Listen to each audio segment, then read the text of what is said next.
So I just have to introduce this session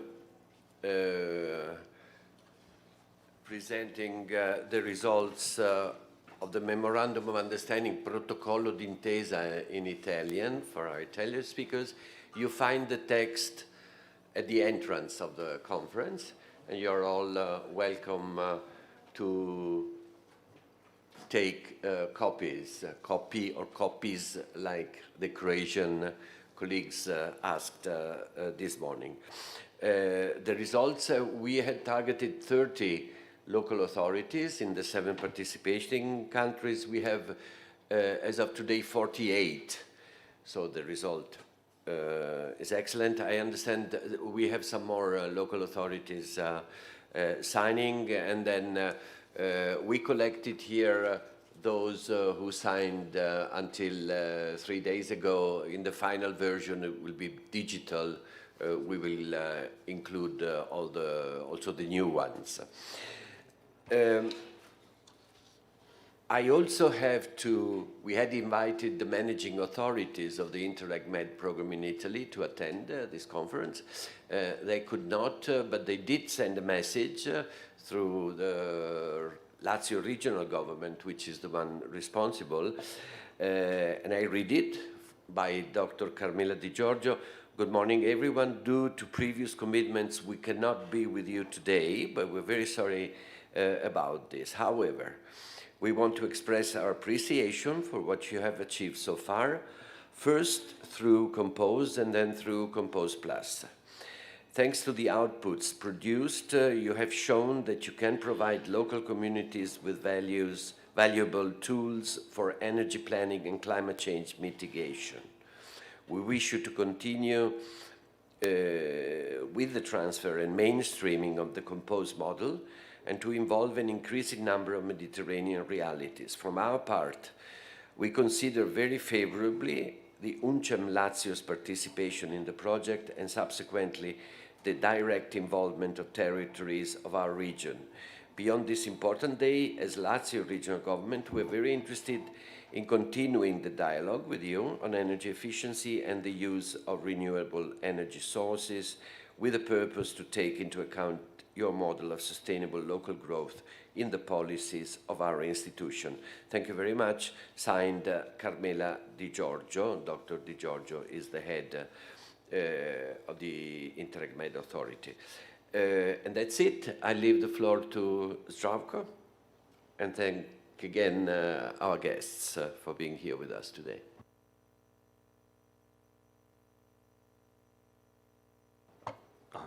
Now it is. Thank you.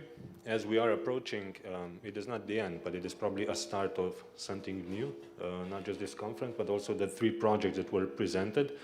I would have to probably start where the previous presentation ended before we invite our guests and speakers to reflect on the day, to reflect on their experience regarding the transition to sustainability.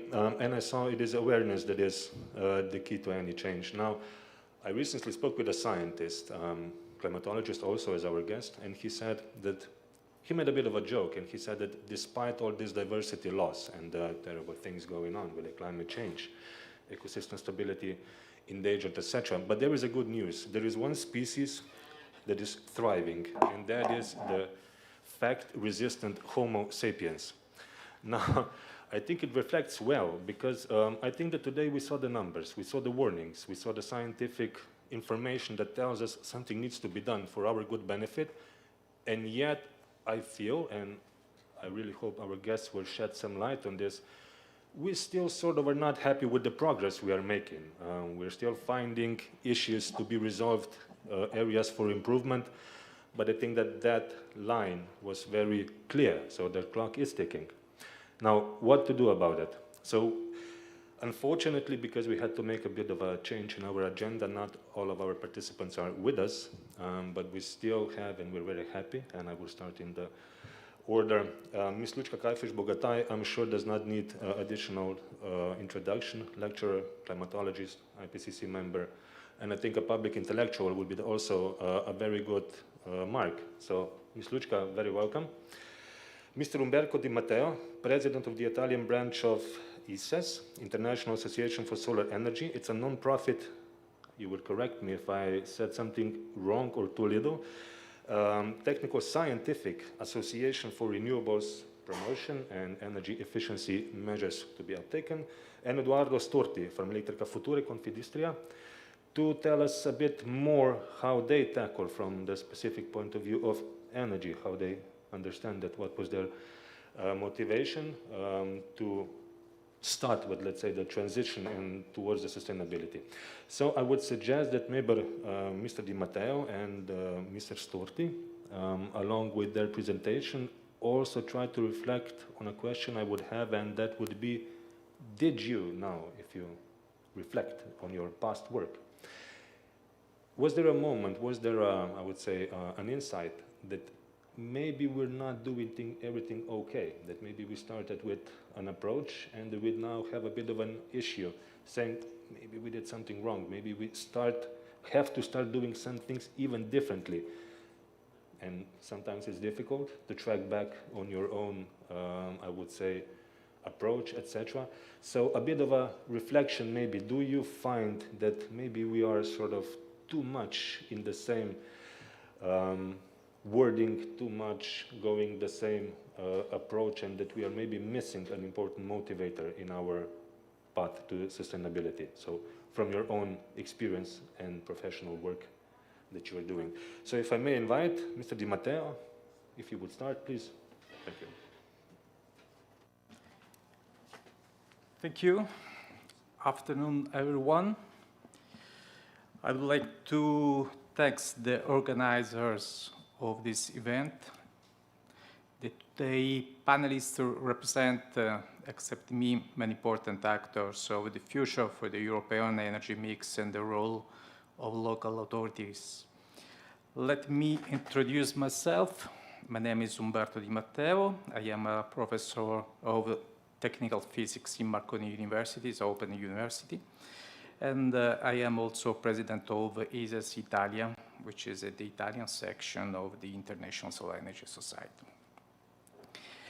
Let me introduce ISES Italia. It is the oldest association for the development of renewable energy source and was born in 1978 in Rome. It's very old.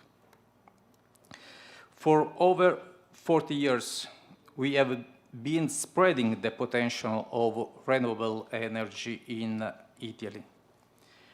Today, we are committed to pursuing exciting new challenges to provide new solutions to renewable energy production.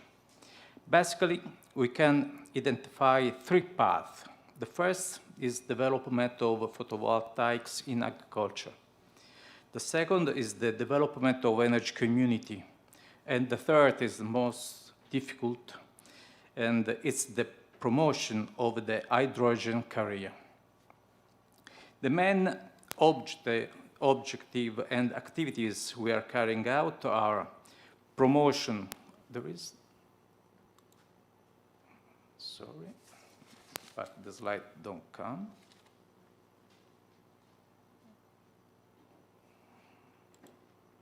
Okay. Yes. Okay. The main objectives and activities we are carrying out are promotion of renewable energies, diffusion of technical know-how, consulting service to public bodies, institutions, technical operators, especially to build up an energy community or hydrogen community, and technical and vocational training, monitoring of technology trend, research and development.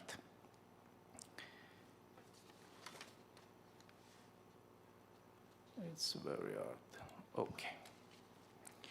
Our members are local authority, Italian photovoltaic market operator, consultants and professionals of renewable energy, a university and a research center. Among our members, we have EF Solar Italy, the first photovoltaic operator in Italy with over 1 gigawatt of photovoltaic energy installed in Italy and in Spain. In Italy, they have about 300 plants for a total power of over 800 megawatt. Today, EF Solar Italy is engaged in the development of a new plant system to can create synergy between territory and energy plant, such as agrophotovoltaic. Nowadays, EF Solar has developed 7 photovoltaic greenhouses in Calabria that produce about 25 million kilowatt-hour per year, capable of satisfying the electricity needs of over 9,000 families with a reduction of over 11,000 tons of CO2 emissions. In the town of Scalei, you can see the slide, they built up a demonstration prototype of solar tracking structures was created that are fixed to the ground without use of concrete foundations. This is an aspect that guarantees the complete reversibility of the installation. The system is raised from the ground to about 3 meters high and has adequately spaced road to allow agriculture and photovoltaic activities, ensuring the right amount of direct and diffused light. The facilities are integrated with the programmable and remotely management watering and the fertigation system based on information of agronomic parameters. You can see here there is a lot of probe in the land that manage the requests of water, the requests of fertilization, everything. Agrophotovoltaics today represent a concrete solution to achieve the energy transition objectives, guaranteeing common benefits to agriculture and energy production. The agrophotovoltaics stop the abandonment of land and create a new job opportunity in the community and territories in which it's inserted, ensuring continuity more working than in usual agriculture. Another is as Italy published every month a newsletter called Il Sole a 360 Gradi to inform our members about the association news, but also legislative and technical news. In the slide, you can see our roadmap to empower the new opportunity of renewable energy source. Our roadmap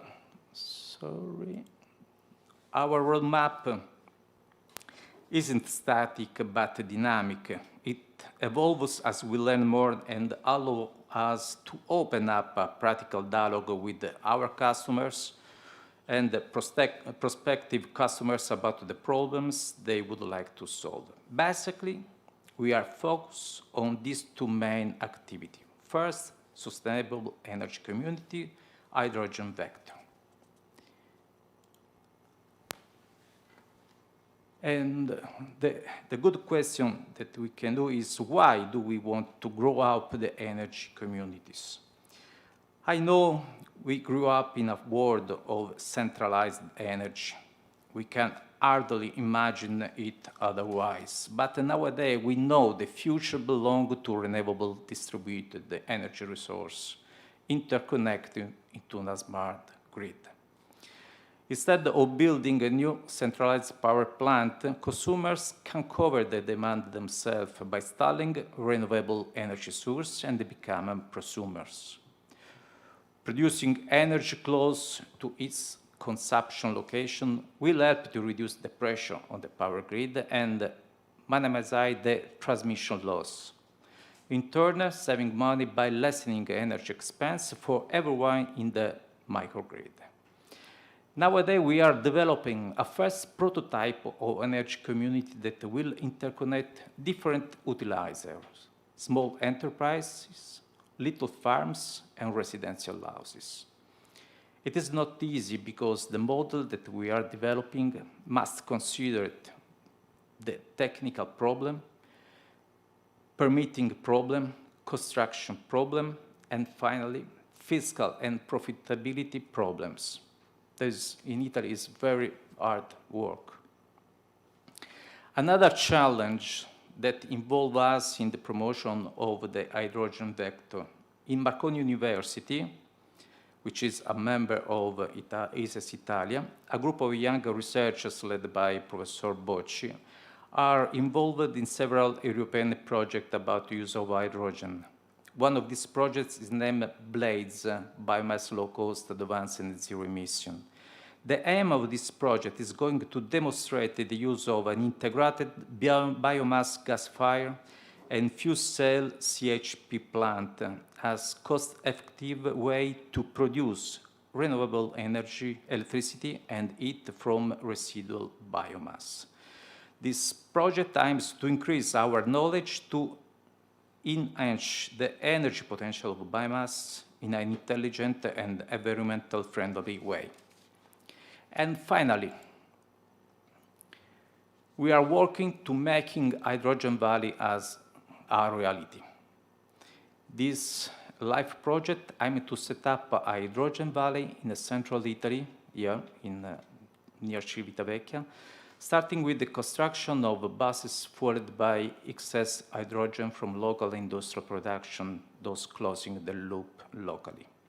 The main objectives are develop sustainable road local public transport mobility, implement integrated local policy for widespread deployment of hydrogen refueling station and fuel cell vehicles, create a standard of smart sustainable mobility management system. And that's all. I hope I stayed within my time. I want to thank everybody for your attention. I wish you good continuation for this work. Thank you very much. Thank you very much. Before we move on, and that I'm not preceded by the question from the audience, may I have one?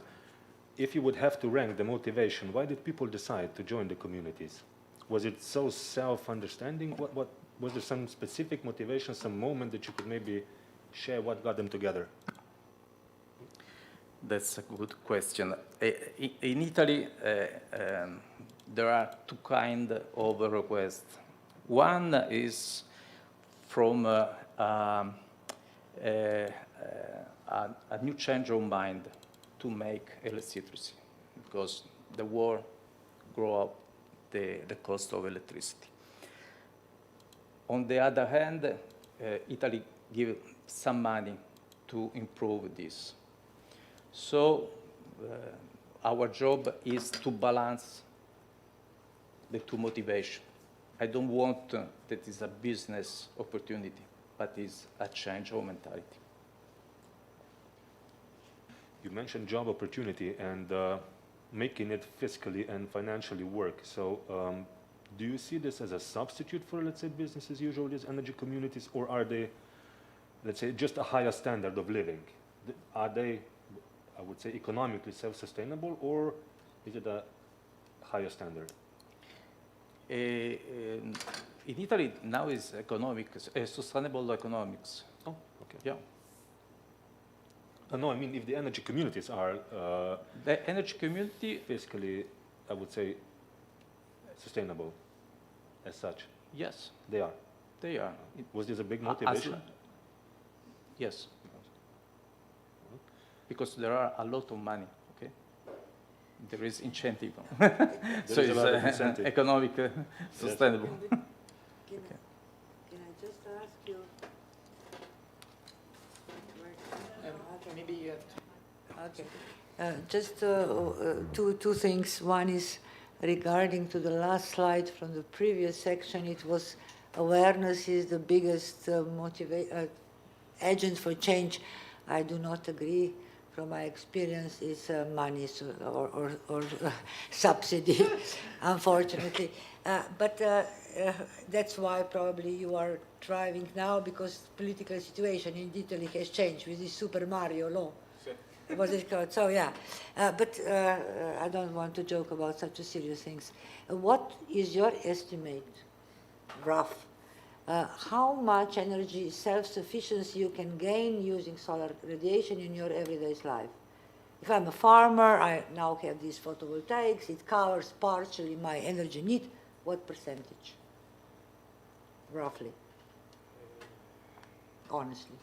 I don't know. Because, for instance, if I have a house and I install all this solar power, there's a problem of winter, which you didn't mention, because in winter I have to have additional heating system. So how far can we go right now? Because it's not 100%.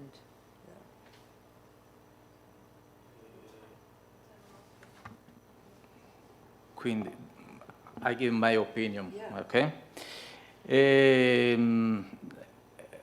The good way is to match different kind of utilizer, because the consumer of residential is very poor. But I think that if you make photovoltaic and small enterprise, you match consumer and production, because you production in the same time that there is the sun.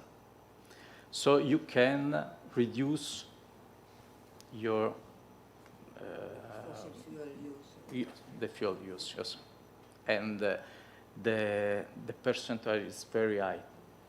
But if you make only with the residential people, the consumer is in the evening. So you have to make storage and you make complex all the plant, okay? Maybe any question before we move on to the second presentation? Not at the moment. Mr. Sturti, may I ask you for your presentation then? Thank you. Thank you very much, Zdravko, and thank you very much for the invitation to this event. Just briefly present myself. My name is Edoardo Storti. I work in Elettricità Futura. This is the largest national association, the largest association in Italy from the electricity sector, the electricity industry.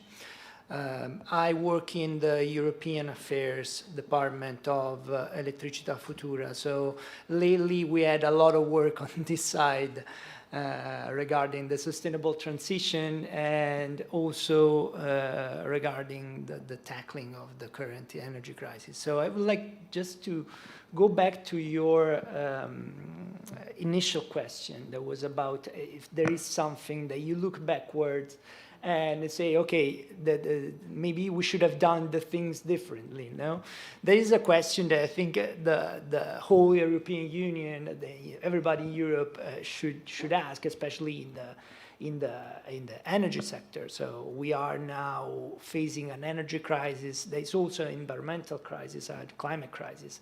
That is pretty much the result of choices in the past. So we have to address very quickly, as we said with the professor before the panel, that we have addressed very quickly in a short time this crisis. So what is now what we're seeing?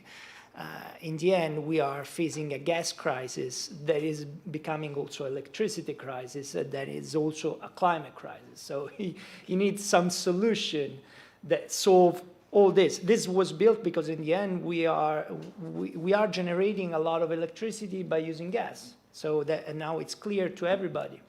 So let's see the positive. Let's see the positive side of the story is that now it's clear that this is the problem, and it's also clear that there are structural solutions to this problem. We saw the last month the publication of the REPowerEU communication, where renewables are pretty much the cornerstone, or one of the cornerstone of this solution. So renewables are the structural solution to this crisis, both to the environmental one and to the energy one. So we have one solution to both of them. But we have to be quick, quite quick. And to do that, we have to set important targets, but it is not enough because, I mean, it's not just the target. It's how we reach them and how fast we reach them. So, I mean, it's very positive that we saw an increase on the target by 2030 on renewables that the Commission proposed from 40% to 45%. We saw also ambitious targets on the side of photovoltaic, of PV installations. The Commission proposed to reach 320 gigawatts by 2025 and around 600 gigawatts by 2030. So the targets are there, they're very ambitious. So the question is how to reach them. I mean, on this side, let's say, I think the answer to this question connects very well to the main topic of this event. So it's participation. It's participation at all levels. It's commitment at all levels. And the renewables provide a good example of this.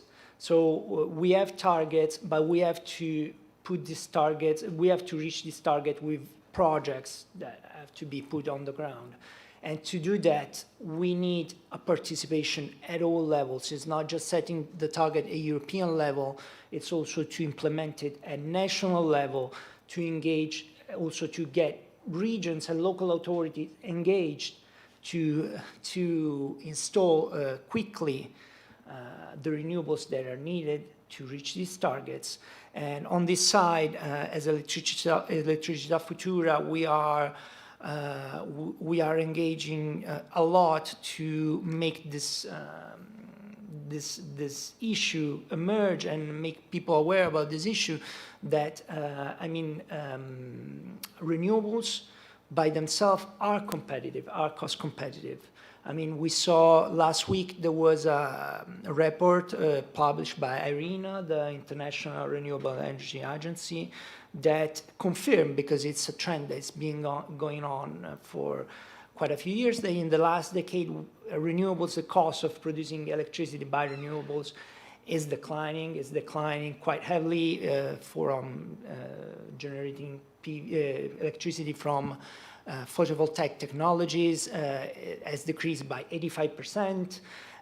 From wind, it decreased by more than 50%.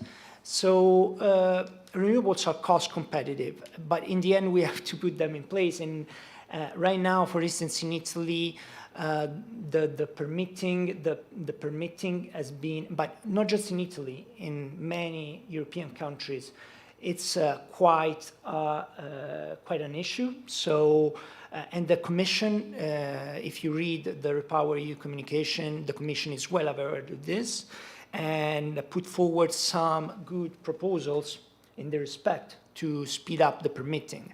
So that is to answer the question on how to reach the target. So on this side, there is need for action. So in this respect, for instance, the fact of identifying the so-called go-to areas, so areas where you can install renewable installations with slower times, fewer procedural steps, and simpler procedures. So that is a very important step forward. But still, if you read through the proposal of the European Commission, there is time of 2 years from the reception of the directive of the proposal in the national legislation to identify this RES go-to area. So we have a simplification of procedure that risks to be concrete very late, so after 2 years. So on this side, it's very important that national governments and local authorities start working in advance. So, and we go back to the timing question, you know, it's always important. Right now, we have to make the legislative process a bit faster through a strong commitment at all levels at all levels. That's right. I don't know if it was a reminder that the time is over, okay? But that is to answer to your question. So yes, we did stuff in the past that has to be corrected. We have to do it very quickly, and it's not the targets, it's how to reach those targets, because I think we all agree on the targets and the positivity of the targets. Yeah, okay. Well, my comment is absolutely, there were mistakes made in the past, but we should be very cautious not to make further mistakes. Why I'm saying that? For instance, in the renewable energy community, which is not just solar, it's biomass and so on, there's been typical thinking that climate change will not change the potential. But climate change is the essence of the renewable sources because it's weather behind them. Okay, solar is fine for Middle Europe, Mediterranean Europe, because it's very clear trend, more sunshine, less cloudiness. But water energy, hydropower, which is the basis of Mediterranean electricity, it's not solar. It's water, it's gone. Look at the north of Italy, look at Slovenian rivers. There's no snow. And so hydropower is, you just assume people in the electricity sector, yeah, the rivers will flow like they used to. They will not. But we have to increase the proportion of renewables. Same is for biomass. For instance, forests are dying. So in Slovenia, our forests, for instance, which were the sink for CO2, became a source of CO2 because of all these extreme weather events. So where are the analyses? Which sort of renewable energy will have the stable potential? Okay, maybe wind. But solar is good, but solar is not the only one. And solar is for a mountainous area. You don't have sunshine in the summer because of the clouds. The coast is something different. So I urge not to make further mistakes by assuming that renewables will solve the problem. Renewables are, in my view, maybe 1/3 of solution. The other third is energy efficiency, because even with the solar power and other renewables, they are diffuse. Per square meter, the density of energy provided is low. It's not like nuclear energy when you can have on 1 square kilometer enough electricity for the whole nation. So this diffusion means that you have to lower your energy need first, then install solar panels in your house, for instance. So how much is the electricity industry going hand in hand with energy efficiency? Because I would not allow somebody to put solar panels on the roof if they are not making before that their house like zero carbon house or low energy house, for instance. There are further mistakes waiting around the corner, and who is taking care of that? That's my concern. Response?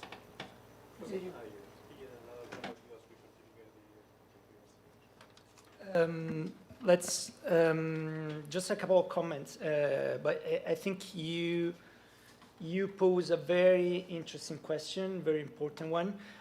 Just would like to comment briefly on the fact of the impact of climate change on renewables. Of course, it's very important that you highlighted the impact that climate change could be, for instance, on hydroelectric. But of course, climate change has an impact on pretty much almost all the renewable generations, in the sense that, and that the industry is quite aware of that, because I mean it's a matter of the resilience of the power, the renewable power plants. So it's not that climate change is a factor that is considered by the renewable energy industry also when they install solar panels, because in the end, a change of the weather it impacts on the durability of the panels, on many other. So it's a matter of resilience for the power plant. So it's a factor that is considered, of course, not just for hydro. That is the main. Of course, maybe one of the most impacted and directly impacted. So on the factor of efficiency, I believe that efficiency. And as I said, renewables is one of the cornerstone of that communication. I believe it's one of the cornerstone of the solutions. I think still on this, in electricity as an impact in particular, decarbonize electricity. So it's not just building new renewables, it's also to electrify end user sectors. Also because many technologies based on electricity are more efficient than fossil fuel ones. So in the end, we are gonna not just give the possibility to employ decarbonized electricity, but also to use less energy in the end by new technologies. And I think also on this side, it's very important that the refurbishment of buildings, for instance, in installing heat pumps.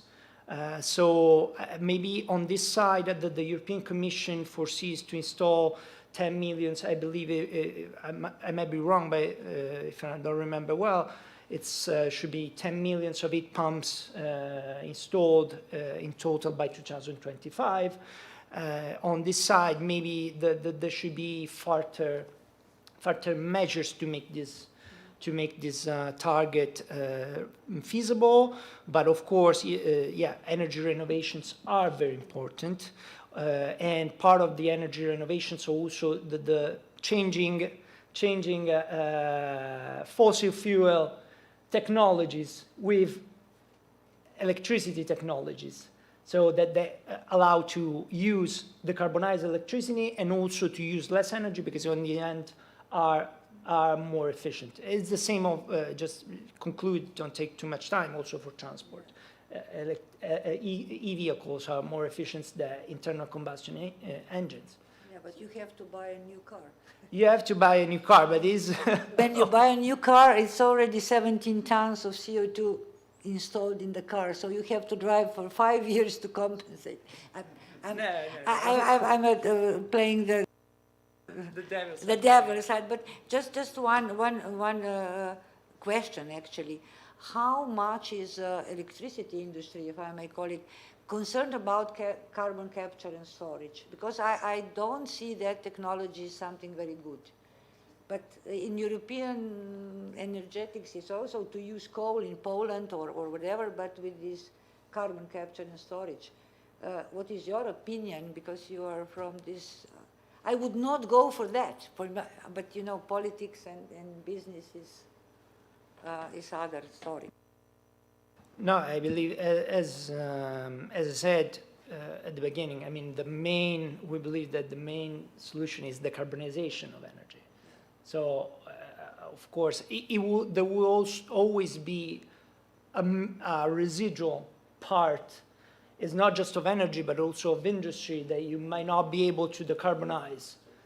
So, in that respect, CCS or CCU could play a role, but the main part is done by renewables, not by CCS and CCU. I think the problem is very complicated because we stay in EU, no?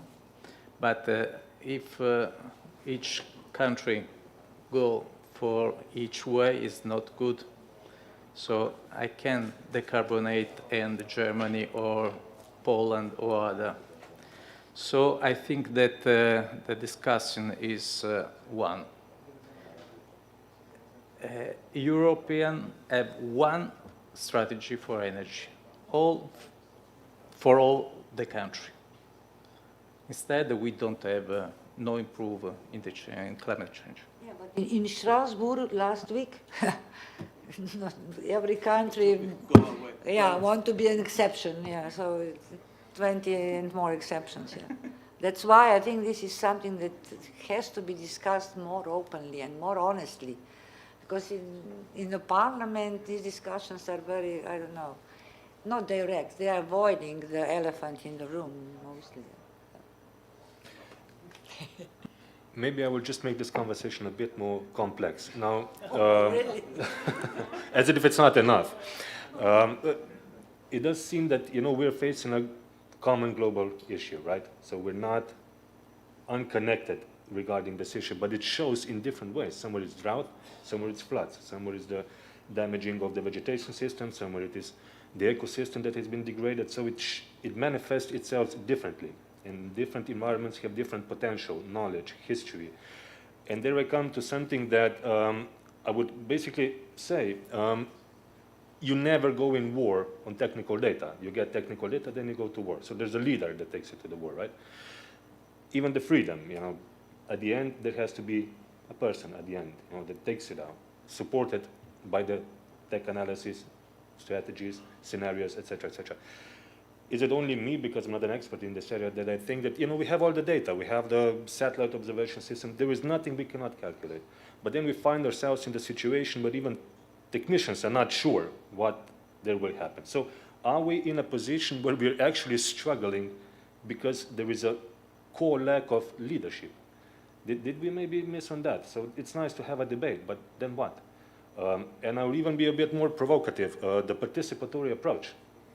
Do you maybe find that it can also be a double-blazed sword, in a way that everybody needs to agree? Are we setting too high standards? There will never be probably a joint and a total agreement.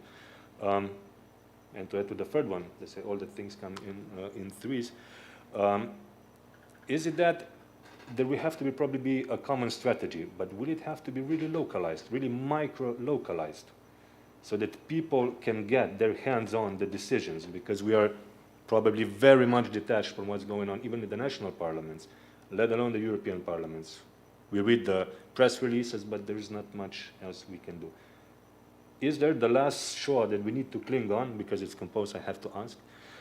We know the mayor, generally, at least. So is there the last straw that an individual who wants to contribute maybe can contribute to push to the policy, to the system level? A bit of a reflection on that, if I didn't make it too complicated. I prepared the questions upon the panel expertise, so if I was misled. Yeah, I can go forward.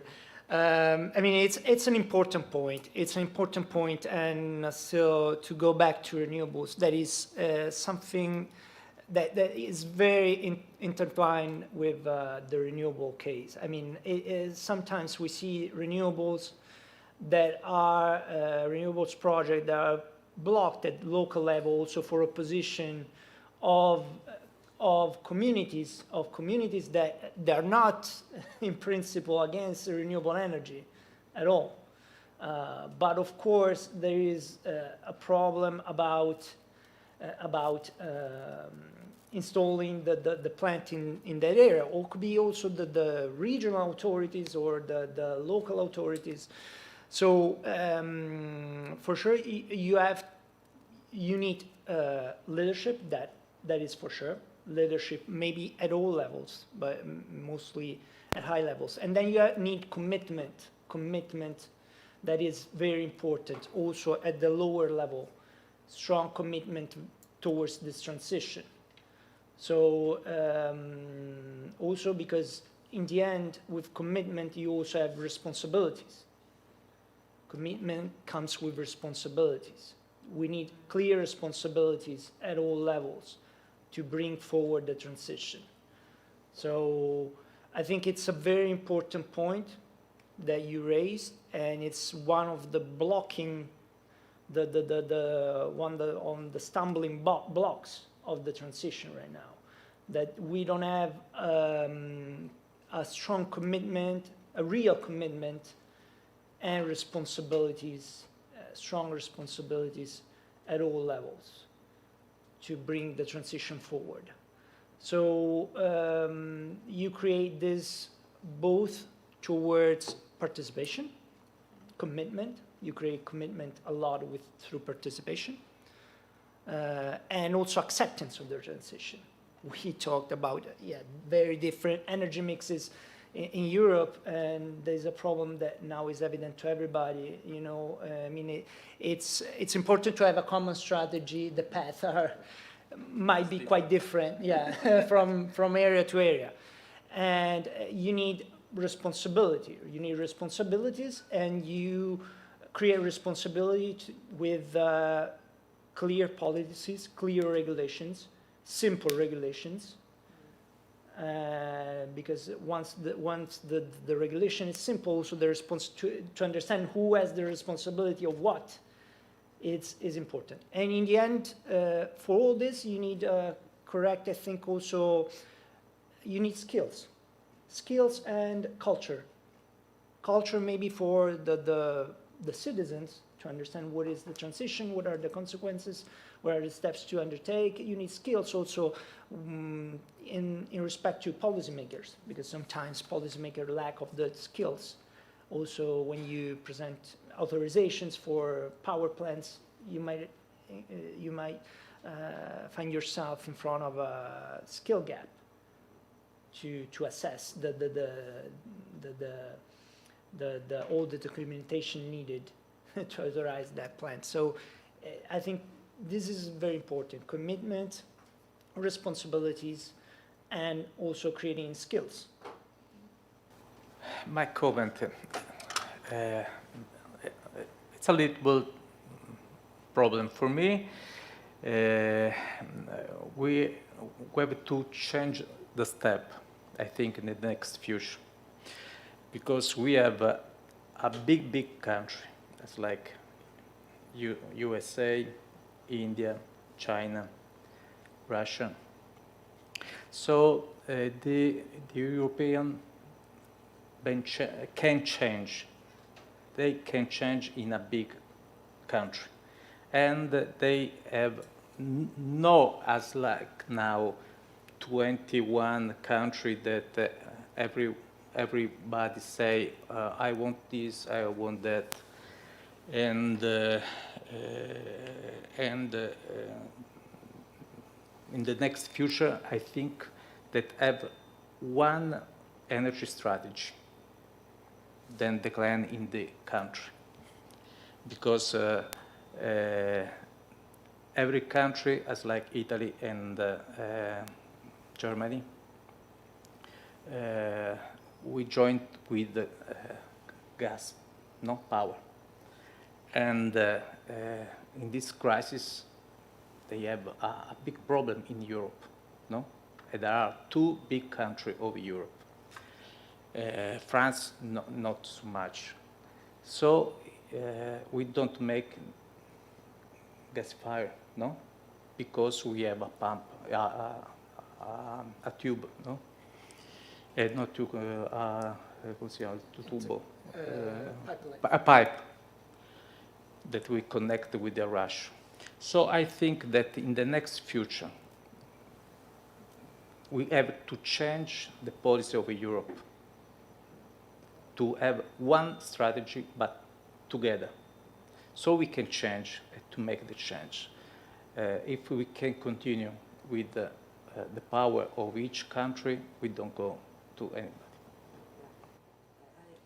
I totally agree, because if you don't, this is time of crisis, it's energy crisis, and in time of crisis we have to stand together. Yeah. Maybe in the future we can have again different policies, but now it's time to stand together, and it should be clear. Otherwise we don't need European Union. Why do we need it? And I am a bit pessimistic that participation is understood like everybody will be informed, and then we will sit down, and for the next 6 years we will discuss. Come on, it's like COVID situation. You know, if wouldn't be vaccination everywhere, masks everywhere, at border stops everywhere, we wouldn't be where we are now. It was unpleasant, it was inconvenient, but it was needed. And something like that, unpopular, should happen at the climate crisis, because otherwise we don't have time. But I think that the point is that politicians just want to be friends with everybody. They are afraid of losing next election, but probably there's a chance they will if they propose. We saw what happened in COVID because communication was not the right one. And instead of participation so much increased, should be much better communication, something between awareness raising, between energy literacy, between political approaches. And this is, again, social science. This is not a technological problem. This is problem of our minds, how to set them for some action. And we need that. And strict, in the name of crisis. Because everybody understood that COVID will not last forever, but we have to endure this year, 2 years. But it's unfortunately not pleasant opinion, but a bit pessimistic. Yeah. Maybe just to restore a bit of optimism, I hope I'm not sharing something too personal, but I remember that you said that you gave one of your first lectures on global warming on the day when it was so snowy that participants couldn't come. So I think that shows that, you know, with time, even the facts, as Niels Bohr would say, change. You mentioned communication and a great example of COVID. And I think you ended up with a slide, you know, how to get in our brains. So would it be too much to say, aren't we selling this enough? Are we trying to be too rational about it? You know, it would be good for us, you know, we would live better, more healthy.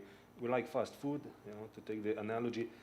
Is it the selling not competitive with, let's say, what is right now business as usual? We like to have this at 50 cents, you know. We like local production, but if it's €2, we tend to forget our wallet somewhere, you know. It's more like we do business as usual, and out of the profit, we invest into this renewable, into the higher standard. So are we avoiding touching the core of the issue? Are we scratching the surface, you know? In your opinion?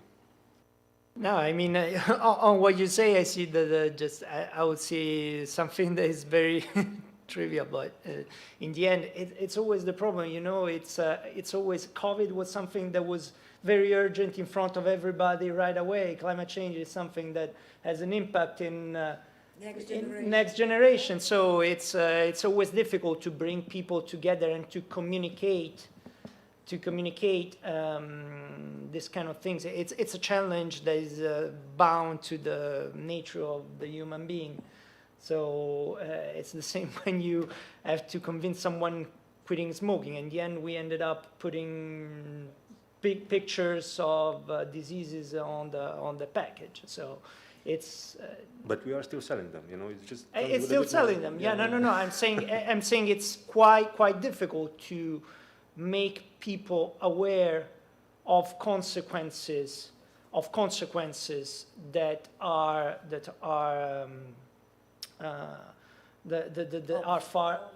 far in the time. So on this side, I say just talking about just the electricity sector is the one I know the best. So in the end, renewables is not just a choice of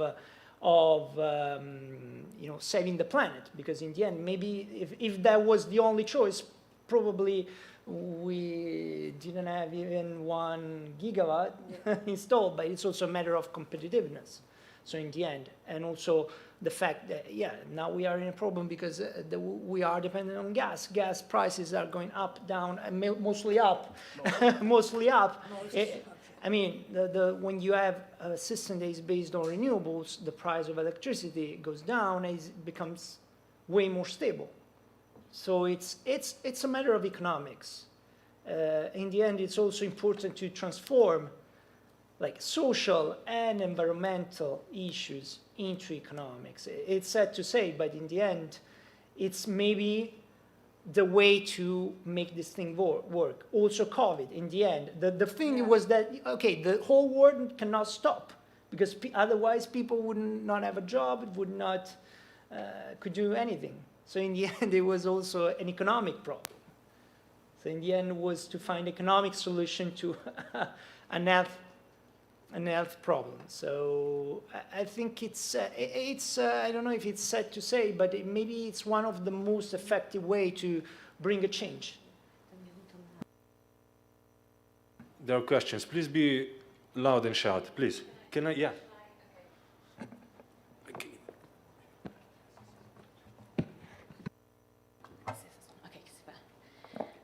super. Do you think, and this is a question for everyone in the room, not just the panel, do you think it would be more effective if we were to stop communicating about renewable energy as a way to save the planet and instead talk about renewable energy as a way to save mankind? Because the planet will still be here. Like when we talk about climate change, we're not talking about saving the planet.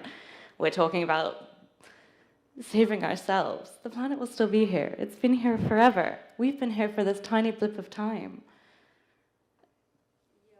But to be honest, planet, yes, but one of my favorite tree is spruce, but humans are killing spruces. Spruces will not survive because of us. So it's about a few million of species we are bringing down together. So it is actually about the planet, because planet is understood as a live species as well. So we are causing 6 major extinction. So I wouldn't, I know it's a bit exaggerating to talk about the planet, but I don't know how to, nature, we are destroying nature, maybe this would be better, yeah.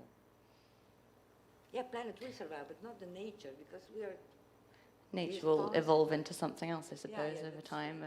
I'm afraid the human will too evolve in that case. And I hope we evolve to a point where we look back on what we're doing now and go, oh my goodness, what were we thinking? I do agree with you about communication, because people are not motivated to solve the world, except for few, but they are motivated to have a stable energy consumption, to have lower prices, things like that. So I would go for that diction, that if you are less dependent on fossil fuels, you are safer and saving money. So yeah, I agree with that. Yeah, I think it would increase the level of urgency, maybe. I feel like the planet is, and even nature, it's very abstract to people. Especially, I had a wonderful experience last summer working at like a kids' summer camp. And Malta is a very urban environment. Something like 92% of the population live in an urban area. And I had a big group of kids all at once. And one of the biggest challenges I had was teaching them actually how to interact with the nature around them, you know, because they always wanted, they're kids, they experience everything through every sense. And, you know, if they see a chameleon, everybody screams, a chameleon! And they'll go running to grab it, and it's adorable, but you also have to, you know, be like, you don't have to mess with it. It's okay to just watch it and let it do its thing and appreciate it as it is. So I feel like the people don't get the sense of urgency. Like you said, you love spruce trees. I don't think a lot of those kids would have been able to identify a spruce tree. So I think there's also this level of disconnect between us and nature, that when we go, well, save nature, people are like, well, what even is that? I mean, they don't have the same connection to it that I think we've had in the past. It's just a thought, comment. Thank you very much for the intervention, and sorry if I missed somebody else. Could you just... Yeah, was it somebody else that I missed? Yeah, you did. Oh, please, yes. Yeah. Well, you mentioned that you made a comment about the energy density of solar panels. And I agree with you, of course, the energy, well, anyway.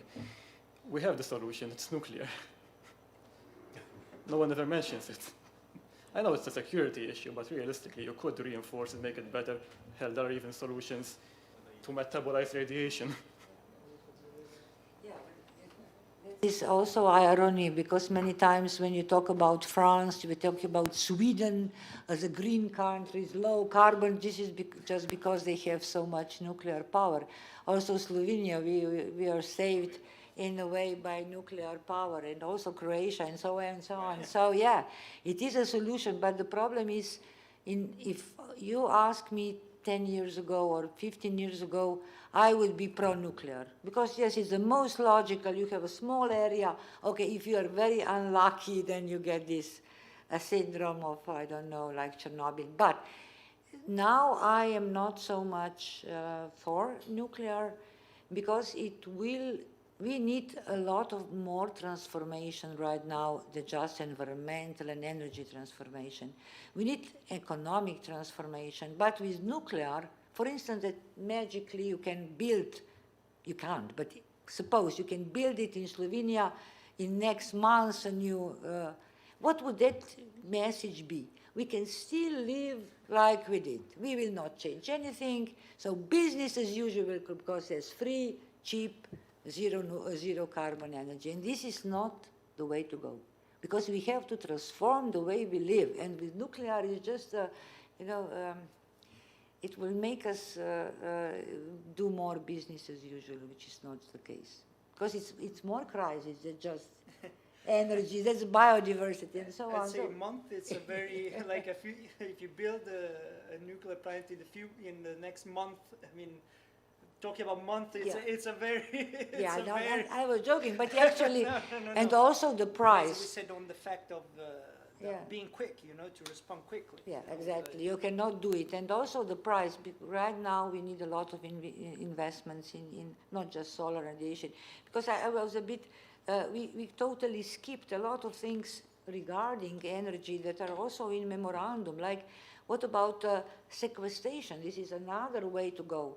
One is put less carbon in the air, but you can suck it also in a natural way. So, for instance, electricity industry should be interested in that solution and invest in carbon sequestration, planting trees or whatever. So there's much more, but we need money for that. But if you build a new nuclear, you will spend all the money for that, because we are talking about 15 billions and a lot more, and dependence either on US, which I don't want, either on Russia, God forbid, or China.